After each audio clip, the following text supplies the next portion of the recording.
Putin is continuing to advance into Korea. When did we beat Japan at anything? To disperse with 30 bullets within half a second. 30 magazine clip in half a second. Right now, if you Google the word idiot, a picture of Donald Trump comes up. I just did that. We'll do it live. Fuck it. Welcome back, everyone, to the Political Circus Weekly Podcast. I am your host, Mike Ursery, and you are listening to episode number 28. And this week, we're going to talk about something that's pretty far out. We're going to talk about Denver decriminalizing magic mushrooms. But before I get into that, I want to talk about something else. As you remember, last week I was talking about how the social justice celebrities and everybody else have created this social justice monster that has grown bigger than they can contain and it's getting out of control. I talked about last week how these people started a petition asking Brie Larson to step down from her role as Captain Marvel and give the role over to a gay woman of color. In my show last week, I talked about how their reasoning was that they want Brie to put her money where her mouth is and show that she really stands for what she's been pushing in Hollywood.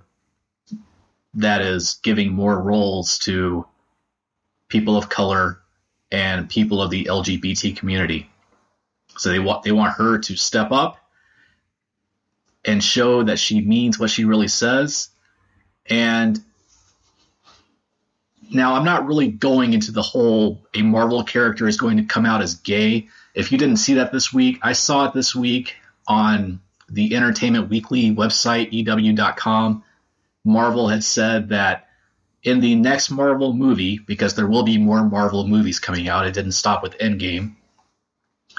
In the next Marvel movie, a Marvel character is going to come out as gay. They didn't say which one. They want to keep everyone in suspense. But this is something that people have to look forward to now. A Marvel character will come out as gay. What this has to do with the stories in the comics, I don't really know. But this is the route that Marvel is choosing to go. Marvel is choosing to be woke.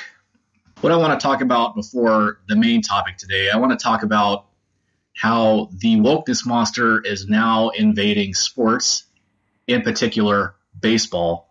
Did you see the news this week about how a fan at a Chicago Cubs game at Wrigley Field did the little circle sign, you know, the circle game that people play, did the circle sign on camera, and that person is now banned for life from Wrigley Field by the Cubs because they said that it was a racist gesture.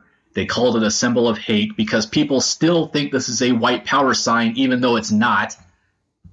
And some random guy who probably thought he was just being funny is now no longer allowed to walk inside Wrigley Field and watch his team play. Simply amazing. Simply amazing how something so random as making a circle with your index finger and your thumb, which is common knowledge, it's the circle game, and a lot of people do it as a joke. Something so simple turns into something so trivial. What's even more amazing is how people are still so gullible to believe this. It's already been explained.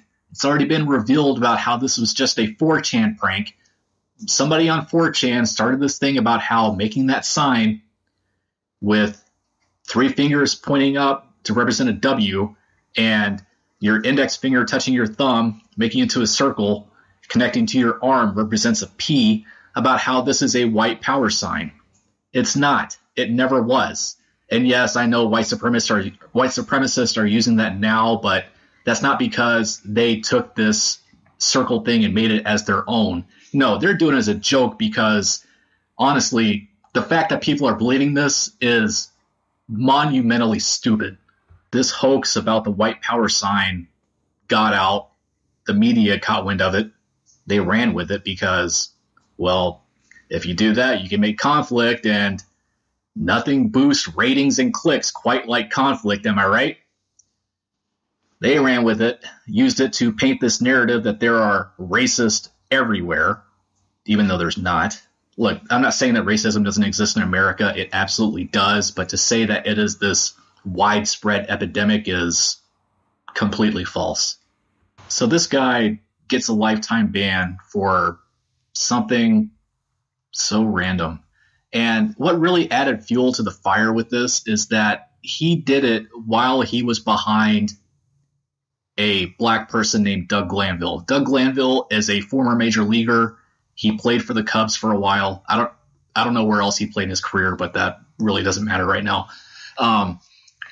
And so Doug Glanville is a reporter now for NBC Sports, and he was on camera speaking, and this guy is sitting behind him. So he sees that he's on TV. So he does the little circle thing, and he probably just did this because he wanted just to have something to take back to his friends. Like, hey, did you watch the game last night? I was there. Did you see me doing the circle thing?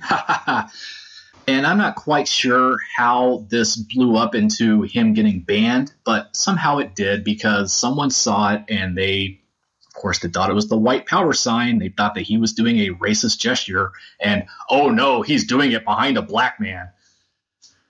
And this blew up into what it is. The Chicago Cubs front office caught wind of it, and they started an investigation into it. And then they concluded that he is banned indefinitely from Wrigley Field. Crane Kenny, who is the Cubs president of business operations, he put out a statement on Wednesday night. That was May 8th. May 8th is when they handed down the decision that he is banned. He said that they tried to contact this person and he had never responded to them. And so he says, as a result, after repeated attempts to reach this individual by phone, we sent a letter to the individual notifying him of our findings and our decision that, effective immediately, he will not be permitted on the grounds of Wrigley Field or other ticketed areas indefinitely. We further communicated if he attempts to enter Wrigley Field or other ticketed areas, he may be subject to prosecution for criminal trespass to property. Are you kidding me? Are you kidding me? So if he is on the grounds of Wrigley Field or other ticketed areas, I don't know what they mean by that. Are they talking about like Soldier Field or United Center? Or I don't really know what they mean by other ticketed areas. But if he is on the grounds of Wrigley Field, there's a chance that he could be arrested and prosecuted, all because he made a circle with his finger and his thumb, which is not actually a racist gesture, but they're making it out to be. This person probably never responded and probably didn't come forward because I'm thinking he's afraid of what would have happened if he did. If you look around what's going on around the country about how people are being doxxed, people are being outed, people are losing their jobs, people are becoming villainized, I'm thinking this guy probably was afraid the same thing was going to happen to him. He probably thought he was going to lose his job and he was going to become a major public enemy in the area of Chicago. Probably the biggest public enemy since Steve Bartman. If you don't know who that is, look it up because it's pretty funny. I'm thinking that's probably why he didn't come forward. He was afraid of being outed like that. But he's banned anyway for a completely stupid reason. Meanwhile, if you look at what else is going on with the Cubs, their shortstop, Addison Russell, who received a 40-game suspension from Major League Baseball for violating the league's domestic violence policy. Yeah. So think about this. Okay. Circle game, domestic violence. Circle game, domestic violence. Which one sounds worse to you? Did the Cubs cut Addison Russell from their roster? Did they tell Addison Russell, you are no longer allowed on this team or anywhere near Wrigley Field? No. So Addison Russell, last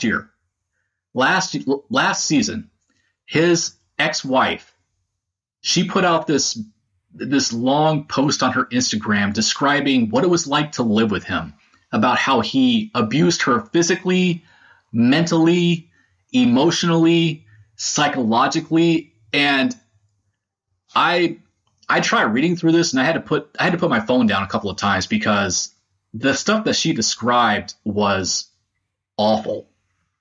And this whole situation has been handled very poorly by the Cubs. They really botched this one.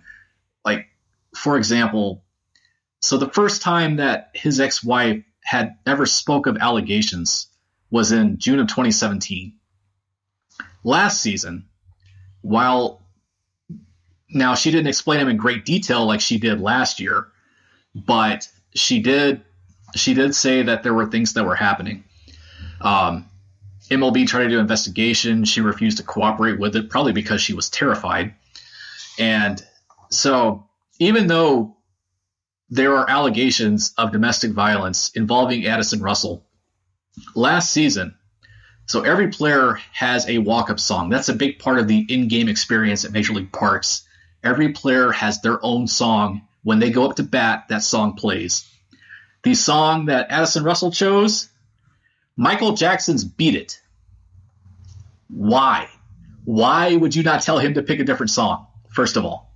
And then, to make matters worse, so his 40-game suspension began at the end of last season. He was suspended for the last 11 games of 2018. And then it carried over into 2019. He was suspended for the first 29 games. And he returned to the Cubs on May 3rd to a large welcome of boos in Wrigley Field, and rightfully so. Well, to make matters worse, when the Cubs had already known about this, when this had gotten worse, when we got the full story of what happened and everything that his ex-wife went through, they still tendered him a contract, to the dismay of their own fans. That contract was for $4.3 million. So, knowing what they knew about Addison Russell, knowing the PR nightmare associated with this, they still chose to pay him $4.3 million. And then, to make it even more worse, there were allegations from people in the media who were saying that the Cubs were actually trying to control the message surrounding Addison Russell, meaning that, so one reporter had actually came forward and said that he was instructed privately by the Cubs organization to not report anything negative about Russell because they wanted only him reported in a positive light, and they threatened reprisal if he refused to comply.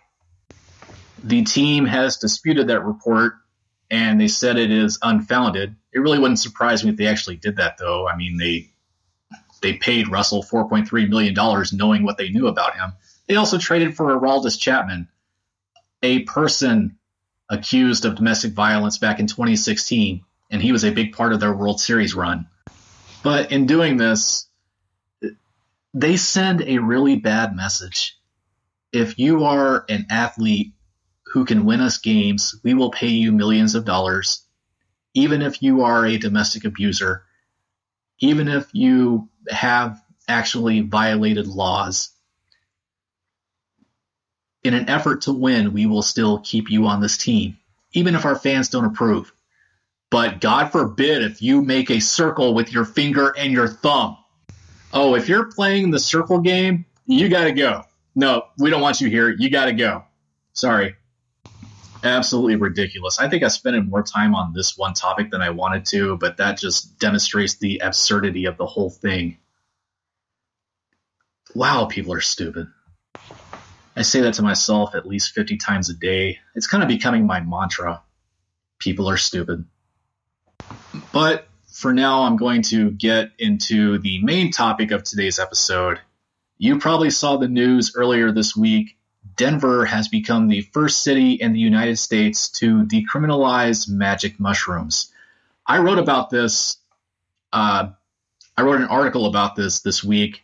You can find it at beinglibertarian.com. You can also find it on the Being Libertarian Facebook page, and I will include the link to the article in the show notes as well. This became, well, I don't want to say became official. It won't become officially official until it's certified, and that's expected to be on May 16th. But the vote concluded on May 10th, and this narrowly passed. Like the yes votes, yes received about 50.4% of the total vote on this issue. And what's really interesting is that initially the no vote was winning by a pretty large margin. But then towards the end, the yes vote started coming in, and now mushrooms are going to be decriminalized in Denver. This initiative was made possible by an organization. They call themselves Decriminalize Denver, and they are an organization dedicated to decriminalizing drugs that are considered illegal. Well, not all drugs. Their focus right now has been the substance, hopefully I can say this right, psilocybin. So this is the compound that's inside mushrooms. And they put forth this initiative. They called it Initiative 301. And the initiative reads, shall the voters of the city and county of Denver adopt an ordinance to the Denver Revised Municipal Code that would make the personal use and personal possession of psilocybin mushrooms by persons 21 years of age and older the city's lowest law enforcement priority. Basically meaning law enforcement looks the other way on that. Prohibit the city from spending resources to impose criminal penalties for the personal use and personal possession of psilocybin mushrooms by persons 21 years of age and older, and establish the psilocybin mushroom policy review panel to assess and report on the effects of the ordinance. And if you take a look at the Decriminalize Denver website, they point out about how mushrooms have been used for thousands of years. Well, mainly this compound has been used for thousands of years for healing. They also say about how it's for spiritual insight and other purposes. And, some people might hear this and they might think, oh, these guys just want to eat mushrooms and hallucinate. These guys just want to get high. Not so fast, friendo. Because if you do a little bit more research into this, you will find that the compound has actually been given the breakthrough therapy designation by the FDA, which means that it has been given a faster pathway to approval for drugs that display treatment advantages over current options for serious or life-threatening conditions. This is also laid out in my article. I also found about how in 2017, a study at Imperial College London found that patients with treatment-resistant depression, they saw improvements for up to 5 weeks after taking this compound. And so now the FDA has given this the breakthrough therapy designation, so it is very possible that this substance is going to be used to treat depression at a later time, and it's going to become a new method of doing so. Of course, this is still getting some pushback. One person in particular in Colorado, a man named Jeff Hunt, he's the director of the Centennial Institute at Colorado Christian University, has been a vocal opponent of the measure.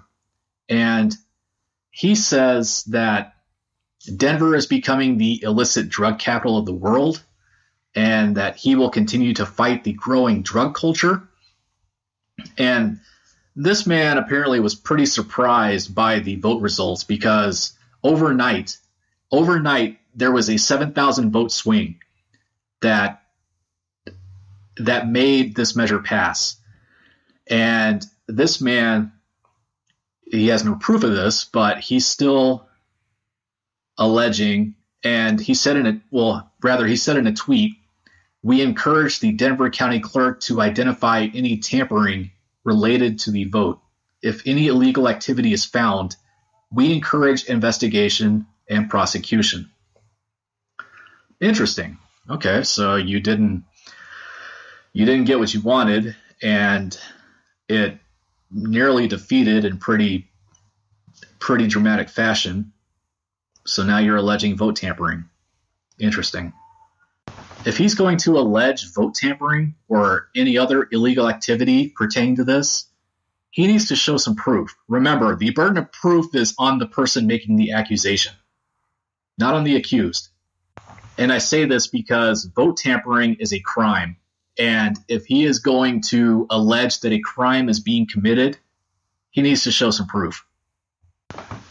As for Matthews and decriminalize Denver, in an article from the Denver Post, Matthews had said that he looks forward to creating a positive relationship with city officials, and that decriminalizing Denver has the resources to educate the Denver Police Department and the Justice Department to implement this new law in a way that is fair. So this is really interesting. And, props on this organization for taking the lead on this, because, one thing they said that, whenever people come together with an idea, they can make change happen. And they showed that. But props on them for doing this, because this is another case of showing how the government has no business telling you what you can or cannot put inside your own body. We have so many discussions about this on certain issues. I'm not going to get into them here, but about, you have people saying that the government has no business telling me what I can do with my body. But whenever it comes to the issue of drugs, you have less people trumpeting that same message. And in all reality, your body is yours. Your body is yours and yours alone. If you want to eat mushrooms and you want to trip and you want to hallucinate, you should be allowed to do that. That doesn't mean you're going to turn into a zombie and walk around and try to eat people's brains. It also doesn't mean you're going to go out and commit a bunch of crimes. No, it just means you're going to eat shrooms and you're going to see crazy colors. Or, I don't know, I've never eaten shrooms, so I don't know exactly what happens, but, it's going to make you hallucinate. So you want to do that, fine. And with law enforcement no longer making the possession and eating of mushrooms, they now can focus on more important things like robbery and murder and other violent crimes. Eating a mushroom is not a violent crime. And also it's really interesting that this is happening in Denver, because Denver, as you know, was one of the first cities in the U.S. to decriminalize marijuana. Denver was one of the first cities to legalize medical marijuana. And then in 2012, the people of Denver, actually the entire state, Denver's in Colorado, of course. Colorado was the first state to legalize the recreational use of marijuana. Now Denver is the first city in the U.S. to decriminalize another drug, which, like marijuana, is a drug that shows to be more helpful than it is harmful, because now it's being used in studies to treat mental illness. Another interesting thing about this is that mushrooms grow out of the ground. Think about this. You see something growing out of the ground and you say to yourself, I can't eat this because it's against the law. An entity that had no control over this thing growing out of the ground is telling me I cannot have it. Think about that. Think about that, and think about how ridiculous it sounds. And one more thing I'd like to point out. Doing some research, you'll find that the likelihood of death from eating too many mushrooms is extremely low. In fact, according to Desert Hope, which is a addiction treatment facility, only 0.2% of mushroom users have reported needing emergency medical treatment. And this is 5 times lower than people using MDMA, which is an ecstasy, LSD, and cocaine. It is possible to get mushroom poisoning, and the symptoms that come from that may include muscle spasms, confusion, and delirium. And yes, people are encouraged to visit their nearest emergency room if they experience any of that. If you're in the Denver area and you want to start gobbling up mushrooms after May 16th, then, anything like that happens, visit your ER because you might have mushroom poisoning. And I'd like to point out one last thing before I go. This is according to Drug Policy Alliance. And apparently, during the mid-20th century, around the 1950s and the 1960s, psilocybin, I'm going to stop trying to say this word. This was being used in clinical experiments. And psychiatrists, scientists, and mental health professionals, this according to Drug Policy Alliance, considered psychedelics like that compound to be promising treatments as an aid to therapy for a broad range of psychiatric diagnoses, including alcoholism, schizophrenia, autism spectrum disorders, obsessive compulsive disorder, and depression. Many more people were also introduced to mushrooms and other psychedelics as part of various religious or spiritual practices for mental and emotional exploration or to enhance wellness and creativity. Despite the long history and ongoing research into its therapeutic and medical benefits, since 1970, it has been listed in Schedule 1 of the Controlled Substances Act, the most heavily criminalized category for drugs to consider to have a high potential for abuse and no currently accepted medical use. How does this go from potentially treating psychiatric disorders and mental illness to having no medical use, no accepted medical use? There's evidence to the contrary. So how did the government decide that this was going to be illegal and no one would be allowed to use it? Answer me that. I don't know the answer to it. I'll try to find it. But that's, consider this a homework exercise for yourself as well. Let's find out why the government did this exactly. Anyway, that's all I have for this week. Thank you so much for listening to episode number 28 of the Political Circus Weekly podcast. Getting tongue-tied here. I'll be back with another episode again next Saturday. You can find it right here at the Think Liberty Network. Thank you so much for listening. I will see you all again next week.